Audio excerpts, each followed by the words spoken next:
Welcome to RM biology. WBJEE 2025-এর জন্য আমি তোমাদেরকে যেমনটি বলেছিলাম যে প্রিভিয়াস ইয়ার কোশ্চেন সলভ করাবো অ্যান্সারের সঙ্গেই।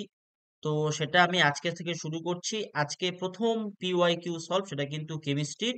এবং আজকে আমরা সলভ করব 20টা প্রশ্ন, 20টা কোশ্চেন সলভ করব কেমিস্ট্রি। তো চলো শুরু করা যাক। এর আগে আমি কিন্তু একটা মডেল পেপার দিয়েছিলাম, যেটা এখনো যারা দেখোনি এই ভিডিও ডেসক্রিপশন বক্স থেকে অবশ্যই অবশ্যই করে কিন্তু দেখে নিও। দেখো, প্রথম প্রশ্ন আছে তোমাদের কিন্তু। ফার্স্ট প্রশ্নটা অ্যাটমিক স্ট্রাকচার পার্ট থেকে আছে। আমি তোমাদের যেমনটি বলে দিয়েছিলাম যে কোন কোন চ্যাপ্টার তোমরা পড়বে, সেই ভিডিওটা এখনো দেখা যাকনি, এই ভিডিও ডেসক্রিপশন বক্স ও আই বাটন থেকে দেখে নিই। প্রথম প্রশ্ন আছে, হাইড্রোজেনের যে বিকিরণ বর্ণালী সর্বপ্রথম আবিষ্কৃত হয় এবং সেটি তড়িৎচুম্বকীয় বর্ণালীর যে অংশে পাওয়া যায় সে দুটি হলো যথাক্রমে। দেখো, এখানে ইংলিশও দেয়া আছে, বাংলাও দেয়া আছে। অনেকে ইংলিশের জন্য আমাকে বলেছিল, তাই আমি কিন্তু ইংলিশ বাংলা দুটো দিয়েই করাচ্ছি। যার যেটা সুবিধা হবে সে সেটা কিন্তু দেখবে। তো সর্বপ্রথম আবিষ্কৃত হয়েছিল বামার সিরিজটা কত সালে? সেটা কিন্তু 1885 সালে। 1885 সালে বামার সিরিজটা আবিষ্কৃত হয়। তো তোমরা প্রত্যেকেই জানো বামার সিরিজটা পরে কিন্তু দৃশ্যমান বর্ণালীতে পড়ে। ঠিক আছে, তাহলে অপশন ডি হয়ে যাবে কারেক্ট। এরপরে প্রশ্ন আছে, ইলেকট্রনিক কনফিগারেশন অফ সিইউ, অর্থাৎ কপার বা তামার ইলেকট্রনিক বিন্যাসটা জিজ্ঞেস করেছে। এটা তোমরা নিশ্চয়ই পারবে, এটা একটা ব্যতিক্রম হয়। তো তামার ক্ষেত্রে আমরা 29 জানি। সেক্ষেত্রে আমরা যদি ক্যালকুলেশন করি, 1s2, 2s2, 2p6, 3s2, 3p6, 3d10, 4s1, এটা হচ্ছে হয়। তাহলে এই যে পার্টিকুলার জায়গাটা তোমরা 29 দেখতেই পাচ্ছ। তোমরা 29 যদি দেখতে পাও তাহলে দেখো, নিয়ন দিয়ে শুরু হয়েছে, তাহলে নিয়নের কত? নিয়নের হচ্ছে 10। তাহলে নিয়ন দিয়ে তোমরা দেখো, তাহলে এইটুকু তোমরা কি পেয়ে যাবে? এইটুকু 2, 4, 10, এইটুকু নিয়ন। এইটুকু পেয়ে গেলে কি? নিয়ন। তারপরে 3s2, 3p6, 3d10, 4s1, দেখো অপশন বি তে রয়েছে, অপশন বি তে আছে।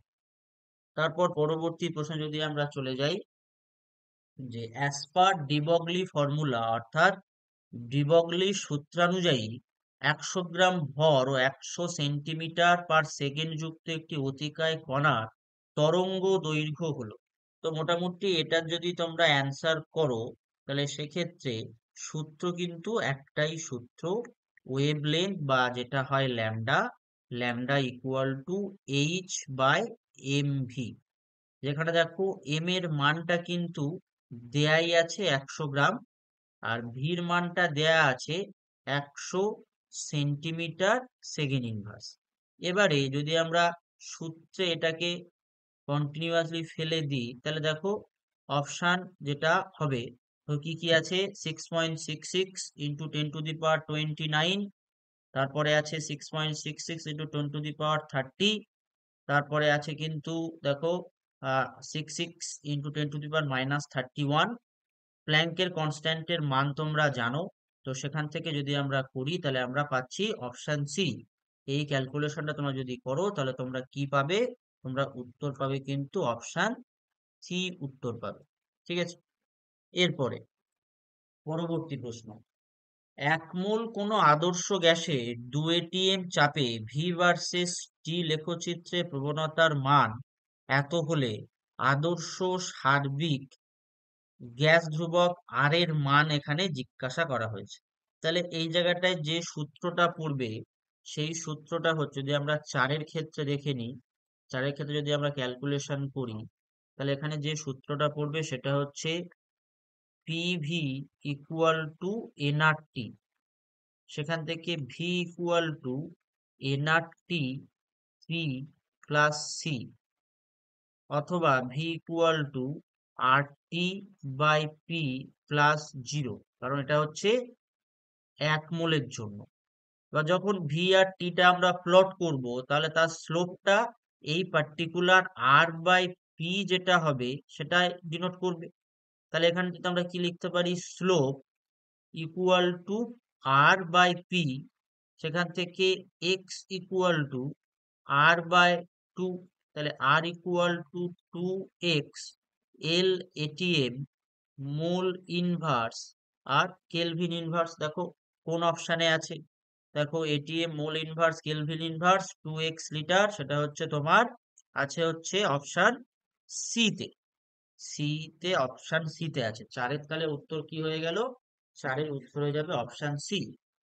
অপশান সি উত্তর। At a certain temperature, the time required for the complete diffusion of 200 ml of H2 gas is 30 minutes. The time required for the complete diffusion of 50 ml of O2 gas at the same temperature will be, মানে 200 ml H2 gas নির্দিষ্ট তাপমাত্রায় সম্পূর্ণ ব্যাপিত হয়ে 30 minute সময় লাগলে 50 ml O2 gas সম্পূর্ণ ব্যাপিত হতে কত সময় লাগবে? তো এটার সূত্র মোটামুটি তোমরা জানো, তো আমি করে দিচ্ছি পাঁচের প্রশ্নটা। সেটা হচ্ছে আমরা বলতে পারি আর মানে ব্যাপন হার প্রপোর্শনাল টু 1/√m, সেটা হচ্ছে v/t-ও বলতে পারি। তাহলে হচ্ছে H2 এর জন্য আমরা বলবো 200/30 ইকুয়াল টু হাফ। এটা হচ্ছে 1 নম্বর সমীকরণ। এবার কি O2-র জন্য যদি আমরা দেখি, O2-র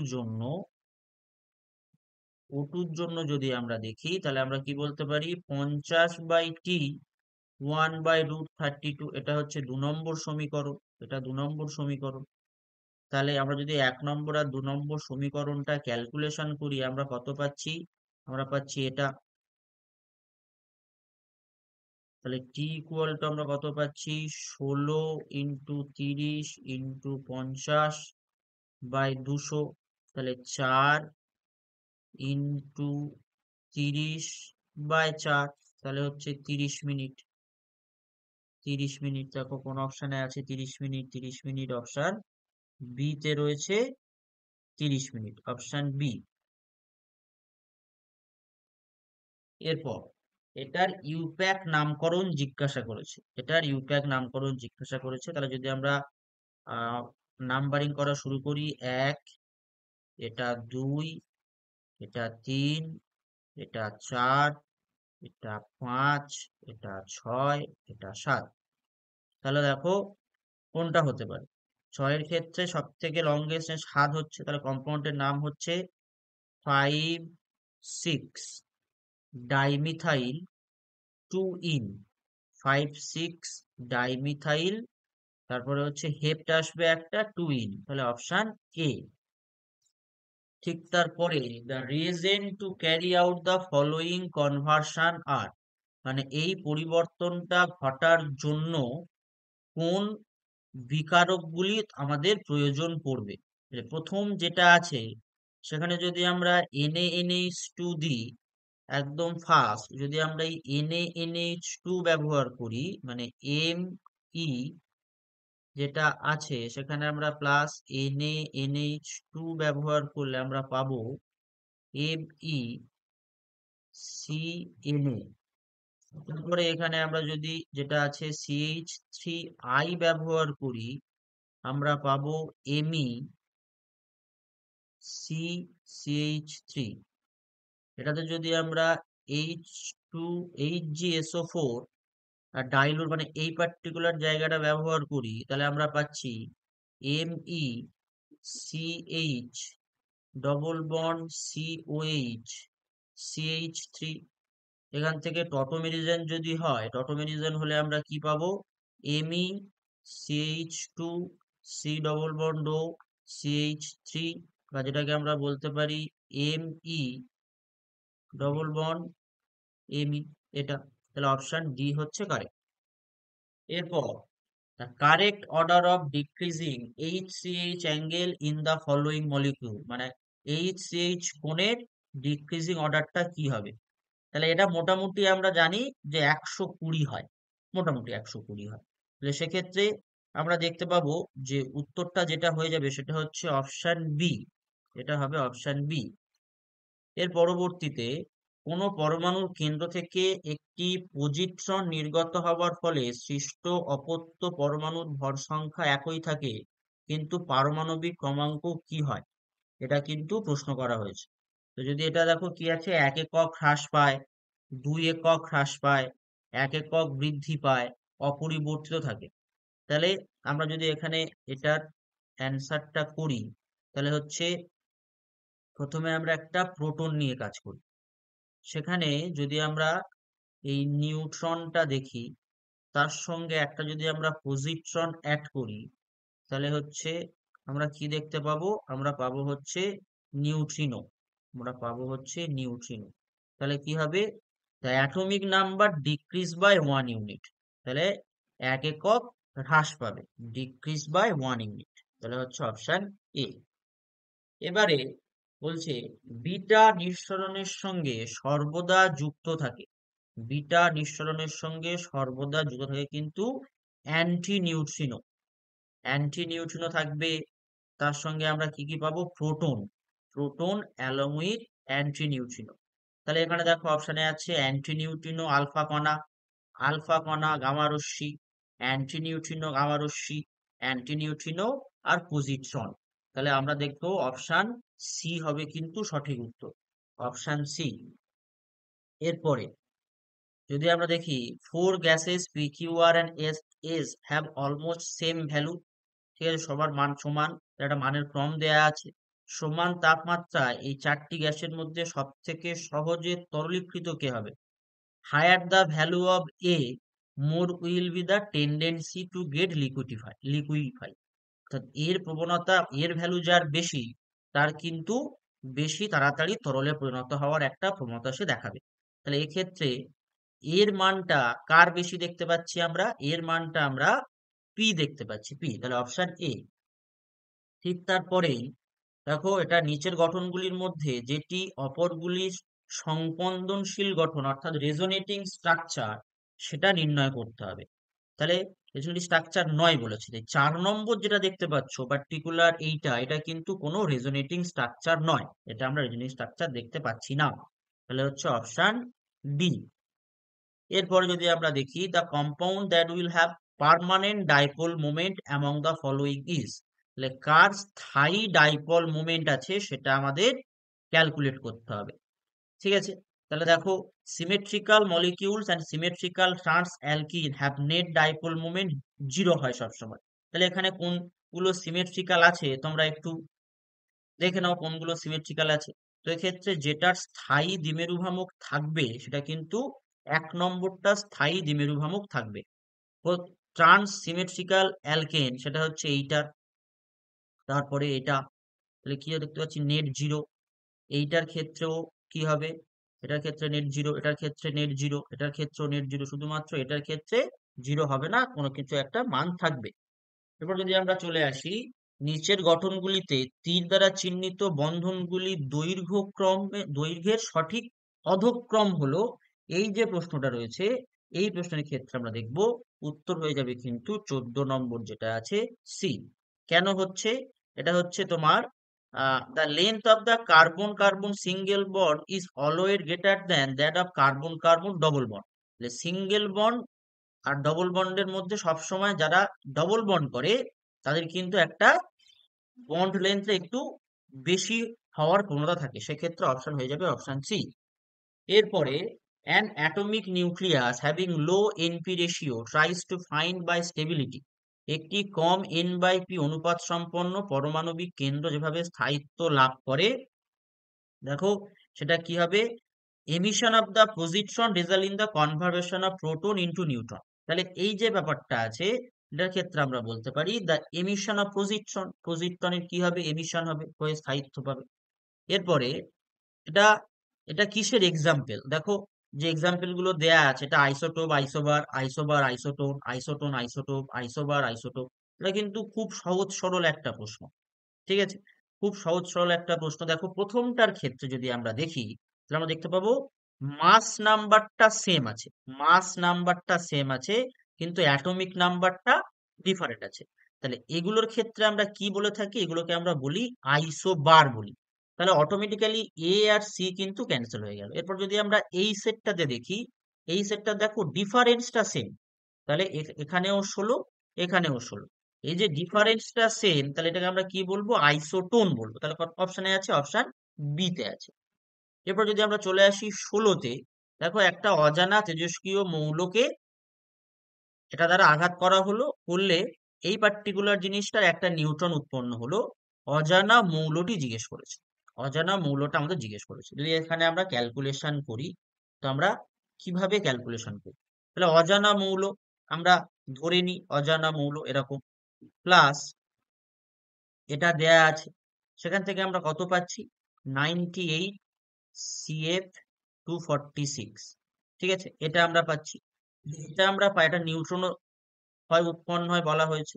তাহলে আমরা কি বলতে পারি? X plus 6 equal to 98 plus 0।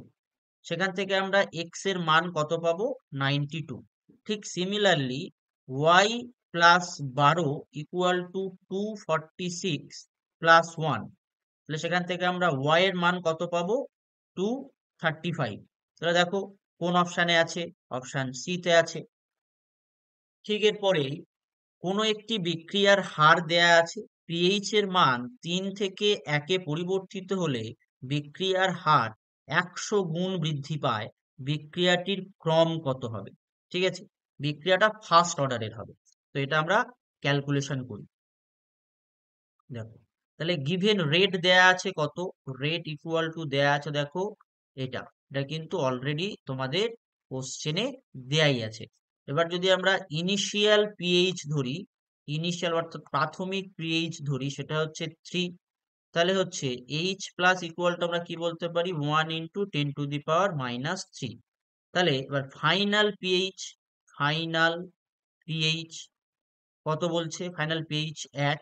তাহলে এইচ প্লাস কত দাঁড়াচ্ছে? এইচ প্লাস দাঁড়াচ্ছে 1 ইন্টু 10⁻⁻1, 1 ইন্টু 10⁻⁻1। তাহলে এটা হয়ে গেল R1, R1, R2। তাহলে R1 এর মান কত দাঁড়াচ্ছে? K into 1 into 10⁻³ power by n, এটা হচ্ছে 1 নম্বর সমীকরণ। R2 এর মান দাঁড়াচ্ছে 100 R1 equal to K 10⁻⁻1 by n, এটা হচ্ছে 2 নম্বর সমীকরণ। আর এখান থেকে যদি আমরা সিম্পলিফাই করি, মানে ডিভাইডিং করি, R1 by 100 R1 equal two আমরা লিখতে পারি 1 into 10⁻³ 1 into 10⁻⁻1 whole to the power n। তাহলে 1 বাই 100 ইকুয়াল টু 10⁻⁻2 বাই 1। সেখান থেকে আমরা পাবো 1 বাই 100 তার হচ্ছে পাওয়ার 1, সেখান থেকে পাবো 1 বাই 100 পাওয়ার n। তাহলে n ইকুয়াল টু কত হলো? 1। তাহলে প্রথম ক্রম বিক্রিয়া। এরপরে একটি নির্দিষ্ট তাপমাত্রায় ডেল্টা এইচ, ডেল্টা এস এর মান এত এত দেয়া আছে, যে তাপমাত্রায় নিচের বিক্রিয়াটি স্বতঃস্ফূর্ত হবে। এটা আমি কিন্তু যে মডেল সেটটা করিয়েছিলাম সেখানে বলে দিয়েছিলাম এই ধরনের প্রশ্ন আসবেই, যে তোমরা কিভাবে করবে। ডেল্টা সূত্র হচ্ছে delta G del H minus T del S. Spontaneous কখন হবে? যদি delta G must be less than 0 হয়, অর্থাৎ নেগেটিভ হয়। তাহলে এক্ষেত্রে টি যেটা ডেল এস, তাকে কি হতে হবে? তাকে এটা হতে হবে। তাহলে টি হচ্ছে del H by del S হওয়া উচিত। তাহলে সেক্ষেত্রে আমরা পাচ্ছি 400 মাইনাস -20, তাহলে হচ্ছে এরকম 20 কেলভিন। দেখো কোথায় আছে? অপশন সি তে আছে। তারপরে আজকের আমাদের লাস্ট প্রশ্ন, the correct statement regarding the following compound is. এক্ষেত্রে কারেক্ট স্টেটমেন্ট কোনটা হবে? দেখো প্রথম যেটা আছে অর্থাৎ অপশন 1-এ এটা 2R 3R কনফিগারেশন আছে, এটা কাইরাল। তারপরে দ্বিতীয় যেটা আছে 2R 3S আছে, এটা কিন্তু কাইরাল নয়। 3 নম্বরটায় 2S 3S আছে, এটাও কিন্তু কাইরাল। তাহলে কি বলেছে? শুধু 1 এবং 2, তাহলে হচ্ছে না। 1, শুধু 1, দেখো 3টি যৌগই হস্তধর্মী নয়। 1 আর 3টা ডায়াস্টেরিওমার আমরা বলতেই পারি, কোনো অসুবিধা নেই। তাহলে 20-র ক্ষেত্রে আমাদের উত্তরটা কি হয়ে যাচ্ছে? ডায়াস্টেরিওমার। আচ্ছা, অপশন ডি তে আছে 1 ও 3 হস্তধর্মী বা কাইরাল, তাহলে এইটাই হবে। অপশন ডি হচ্ছে কারেক্ট উত্তর। এই পিডিএফটা তোমরা কিছুক্ষণের মধ্যেই ড্রাইভ লিংক পেয়ে যাবে। তাই অবশ্যই চ্যানেলটি সাবস্ক্রাইব করে নাও এবং বেল বাটনটি বাজিয়ে দাও পরবর্তীতে আরো এরকম ভিডিও পাওয়ার জন্য। তো আজকের ভিডিওটি এই পর্যন্ত।